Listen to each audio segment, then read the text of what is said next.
Assalamualaikum warahmatullahi wabarakatuh.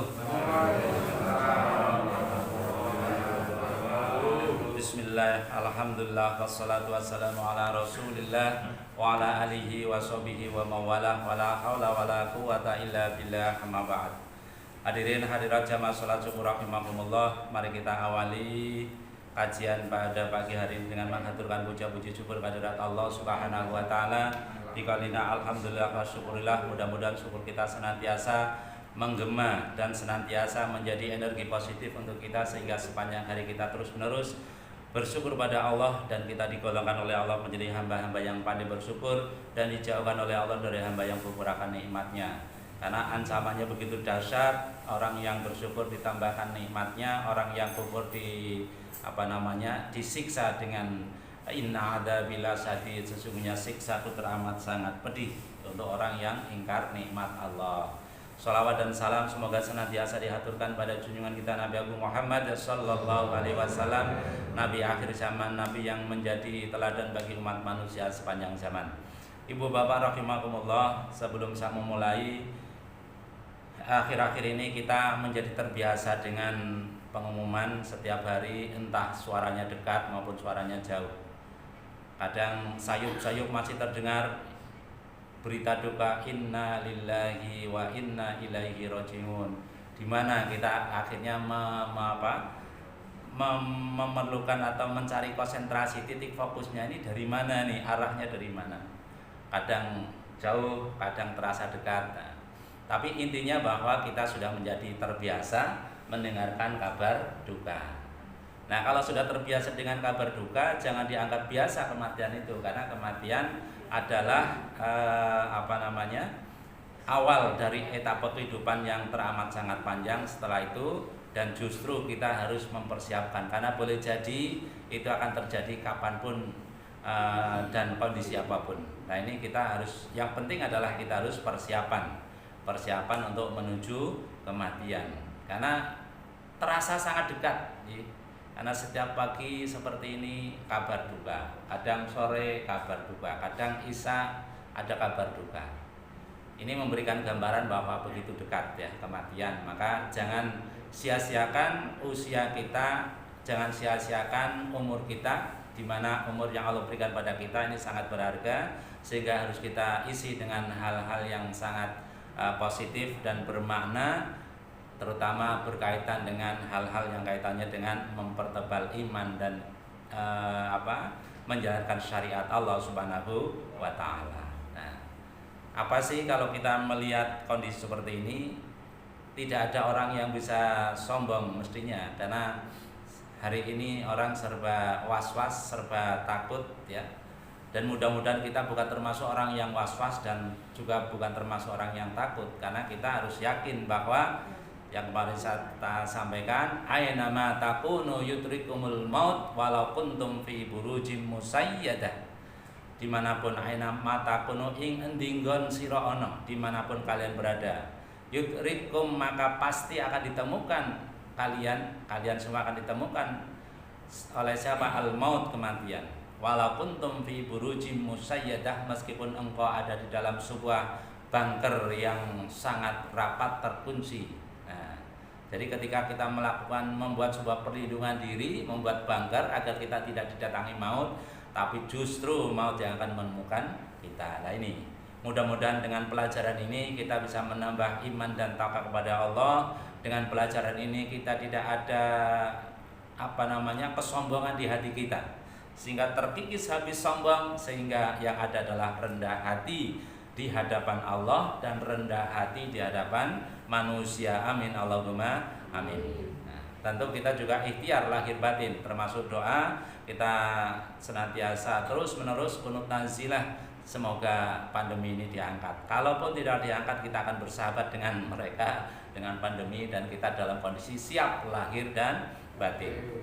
Nah, mari kita mulai. Bismillahirrahmanirrahim. Wal maqalatus saliyasata asyarata. Topik pembahasan yang ke-13. Anil Hasan Al-Basri, dari Hasan Basri radhiyallahu anhu, semoga Allah meridhoinya. Wa huwa utawi Hasan Al-Basri wa huwa Hasan Al-Basri itu adalah min akabirit tabi'in, termasuk penggedene orang atau golongan tabi'in. Jadi Hasan Basri ini termasuk pembesarnya, tokoh besarnya tabi'in. Apa artinya tabi'in? Adalah orang yang hidup sezaman atau hidup setelah zaman Nabi. Jadi orang yang hidup bersama Nabi adalah para sahabat. Kemudian setelah generasi sahabat ada generasi tabi'in, pengikut. Jadi dia hidup bersama sahabat. Nah, ada beberapa sahabat yang masih hidup, maka dia termasuk kategori tabi'in. Dia termasuk min akabiri tabi'in, pembesar atau tokoh besarnya orang tabi'in. Nah, banyak inspirasi dari Hasan Al-Basri. Apa yang dikatakan? Man la adaba lahu, man siapa saja laki-laki maupun perempuan la adaba yang tidak memiliki adab, tidak memiliki tata krama bahasa Jawane, tidak memiliki unggah-ungguh ma'allah beserta Allah Ta'ala wa ma'al khalqi dan beserta makhluknya Allah. Artinya tidak punya sopan santun, tidak punya tata krama, tidak punya adab di hadapan Allah dan juga di hadapan makhluknya Allah. La ilmalah berarti dia tidak punya ilmu. Yuk tadu bihi kang dan bilang-bilang apa ilmu. Artinya ilmu itu betul-betul dipertimbangkan. Jadi kalau orang tidak punya adab di hadapan Allah, tidak punya adab di hadapan makhluknya Allah, maka dia sejatinya tidak punya ilmu. Lah adab di hadapan Allah seperti apa? Ini adab di hadapan Allah, misalnya banyak sekali adab atau tata krama di hadapan Allah. Kalau kita dipanggil untuk menghadap bupati, kira-kira diberitahu seminggu sebelumnya, diberitahu nanti Mas Andi akan dipanggil oleh Bupati Kendal, Bupati baru, Diko siapa? Granuto, Diko, Pak Diko gitu aja lah. Dipanggil ke pendopo akan mendapatkan penghargaan, misalnya guru teladan. Guru teladan seminggu sebelumnya sudah diberitahu, maka pasti akan menyiapkan diri, kira-kira pantasnya saya pakai baju apa, konsultasi sama istri, ibu aku pantasnya pakai baju yang mana ya, Pak ndamel wae sing apik Pak, pakai jas yang gagah. Wah itu kan, itu adab menghadap bupati saja seperti itu. Terus bagaimana kalau adab kita menghadap Allah? Nah ini yang kadang tidak diperhatikan. Jadi sembarangan mau sholat, apalagi kalau mungkin di musola mungkin masih pakai baju koko, tapi kalau sudah di rumah pakai kaos oblong saja misalnya gitu, peci juga tidak dipakai. Ini termasuk tidak la adabalah, berarti la ilmalah, tidak punya ilmu. Apa adab yang lain, misalnya hal yang kaitannya dengan spiritual, misalnya ketika diuji oleh Allah, bertubi-tubi ujiannya. Ya Allah, dosa apa aku kok diuji kaya ngene.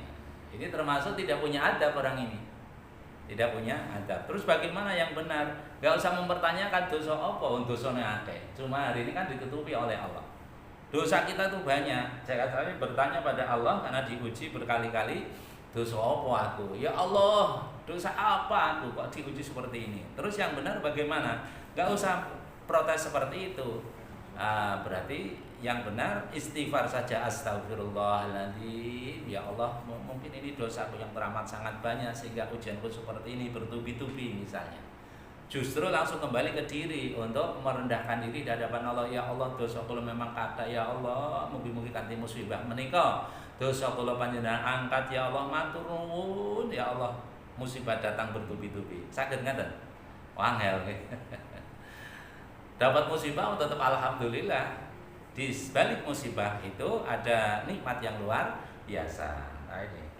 Jadi termasuk adab. Jadi kalau orang punya ilmu, ketika mendapatkan musibah, iya betul sedih. Tapi ketika itu kemudian beristighfar, astagfirullahaladzim, ya Allah, alhamdulillah ya Allah, dengan musibah mudah-mudahan panjenengan tasih sayang kali kula, dosa kula panjenengan angkat, dosa sing kathah kula lakoni, mugi panjenengan angkat dosa-dosa kula. Nah, alhamdulillah akhirnya ketemu nih. Karena yang dilihat adalah dosa diampuni. Kalau dosa diampuni berarti surga tempatnya kembali. Nah banyak di sini orang yang tidak beradab apalagi di hadapan makhluk yang lain. Orang nak unggah-ungguhe kepada yang tua tidak hormat, yang tua kepada yang muda tidak sayang. Ini termasuk tidak punya adab. Kalau tidak punya adab berarti tidak punya ilmu. Karena ketika yang muda tidak menghormati yang tua dan yang tua tidak menyayangi yang muda, maka termasuk kata Nabi dia bukan umatku. Laisa minna malam yuwaqir kabirona walam yarham shaghirona. Bukan termasuk golonganku kata Nabi. Oh, anak muda yang tidak yuwaqir, tidak memuliakan kabirona, tidak memuliakan orang yang sepuh di antara kami, walam yarham shaghirona, dan orang tua yang tidak mengasihi yang muda. Jadi ketika semua punya ilmu, yang muda hormat kepada yang tua sayang kepada yang muda. Nah ini. Jadi yang tercipta adalah kedamaian, kebahagiaan lahir dan batin. Yang muda hormat, tidak celutak, ya, tidak sembrono. Yang muda hormat pada yang tua sayang pada yang muda. Nah ini.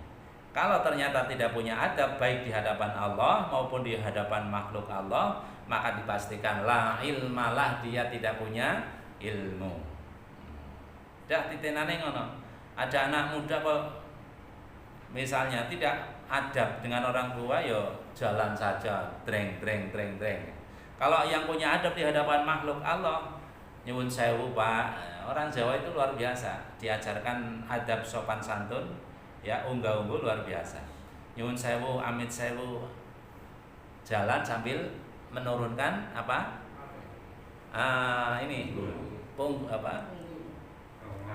bahu, nah, sambil menurunkan bahu. Amin nyuwun sewu, merunduk-runduk. Nah, ini adab, berarti punya ilmu. Waman la sabra lahu, waman dan barang siapa la sabra yang tidak sabar lahu baginya atas ala tahammulil balaya, untuk menanggung cobaan. Tidak sabar ketika diuji. Wa adal khalqi, dan disakiti oleh makhluk. Artinya ada tetangga yang menyakiti, dia tidak sabar. Ada teman yang mengecewakan, dia tidak sabar. Wa ala masyaqqati istinabil ma'asi, dan atas beratnya menjauhi kemaksiatan. Tidak sabar, godaan bertubi-tubi, godaan kenikmatan, akhirnya terjebak pada kemaksiatan. Wala adail faraidi, dan mendatangi atau melaksanakan kefarduan. Maka ladinalah, dipastikan dia tidak punya agama. Jadi kalau ada orang tidak sabar ketika diuji, adanya bencana, tidak sabar, disakiti orang meskipun tidak meminta, tapi tiba-tiba ada saja ujiannya, disakiti oleh orang, dikecewakan oleh orang, dan dia tidak sabar. Nah ini. Wa ala masyaqqati istinabil ma'asi, dan beratnya menjauhi maksiat, dan dia tidak sabar, artinya dia terjerumus ke dalam kemaksiatan.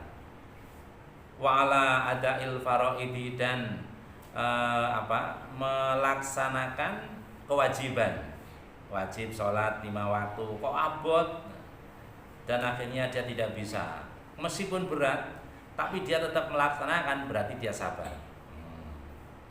Meskipun berat ujian untuk menjauhi maksiat dan dia tetap menjauhi maksiat, maka dia adalah orang yang sabar.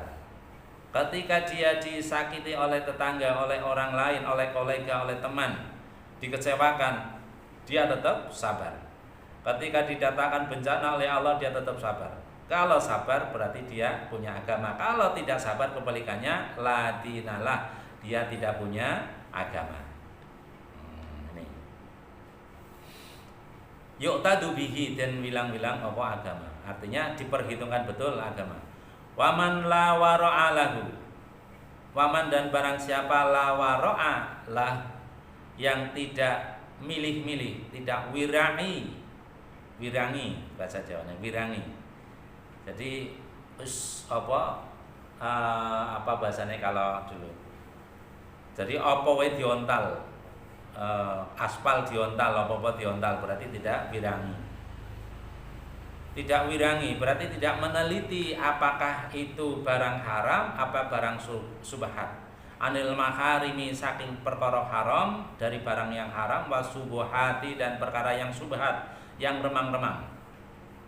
Jadi kalau dia tidak bisa menghindar, waro'a berarti menghindar dari barang haram dan dari barang subhat, la zulfalah, maka dia tidak punya pangkat. Aila martabatalahu indallah, artinya tidak punya martabat di sisi Allah. Wala qurbatalahu minallah, dan tidak ada kedekatan kepada Allah Subhanahu wa taala. Jadi orang yang tidak milih-milih antara yang haram, antara yang halal, antara yang subhat, dia tidak bisa memilih. Wis pokoke ono apa wis nang arep tak ontal, samakan. Jadi tidak lagi berpikir halal haram. Subhat tidak dipikirkan. Wong haram saja tidak dipikirkan, apalagi subhat. Wah, iki remang-remang, remang-remang antara haram dan halal. Tapi kebanyakan cenderung kepada haramnya. Kalau subhat harus ditinggalkan, apalagi haram. Kalau orang tidak bisa memilih-milih antara yang haram dan yang subhat, kemudian memilih yang halal, maka la zulfa, tidak ada pangkat, tidak ada martabat di sisi Allah Subhanahu wa taala. Nah ini zaman sekarang bahasanya kan zaman edan. Nek ora edan ora keduman. Nah, akhirnya melu edan karena takut orang keduman. Lah ini berarti tidak warok, tidak bisa memilih mana yang haram, mana yang subhat, mana yang halal. Nah, berarti harus memilih apa yang halal pastinya. Meskipun sedikit, kalau halal insya Allah berkah. Apalagi kalau haram nekat ya dimakan menjadi darah, menjadi daging, fannaru aula, maka neraka lebih berhak untuk membakarnya. Jadi satu suapan, satu kunyahan barang haram, kemudian itu menjadi darah dan menjadi daging. Ya, lukmatan minal haram, satu puluhan dari barang yang haram, ya, itu annaru aula, neraka lebih berhak untuk membakarnya. Jadi hati-hati. Jadi kalau pemberian atau hadiah itu jelas halalnya, atau seperti pagi ini Jumat berkah, ada makanan, itu jelas halalnya, itu yang perlu dimakan. Yang tidak halal ya singkirkan. Karena kalau masih mau makan yang haram, yang subhat juga masih mau dimakan, maka la zulfa. Jadi ada orang namanya zulfa, itu artinya martabat, pangkat. Nah, tidak ada pangkat di sisi Allah, artinya tidak ada penghormatan di sisi Allah, dan tidak ada kedekatan dengan Allah Subhanahu wa taala. Ini kau tanggung, saya tambahi satu lagi, makalahnya agak lumayan panjang. Mudah-mudahan ini saja cukup menjadi pengingat, ya, pengingat bagi kita, adab sopan santun di hadapan Allah, adab kesabaran ketika menanggung bencana, disakiti orang, beratnya meninggalkan maksiat, beratnya mendatangi kewajiban misalnya, itu harus diperjuangkan. Dan juga harus warok, menjadi orang yang hati-hati, orang yang memilih antara haram, halal maupun subhat. Harus pilih mana? Yang halal tentunya. Mudah-mudahan ada manfaatnya. Mari kita tutup dengan sholawat tibil qulub. Mudah-mudahan dengan sholawat tibil qulub kita terhindar dari corona. Amin. Allahumma sholli ala sayyidina Muhammadin tibil qulubi wa dawaiha wa afiyatil abdani wa shifaiha wa nuril absari wa diyaiha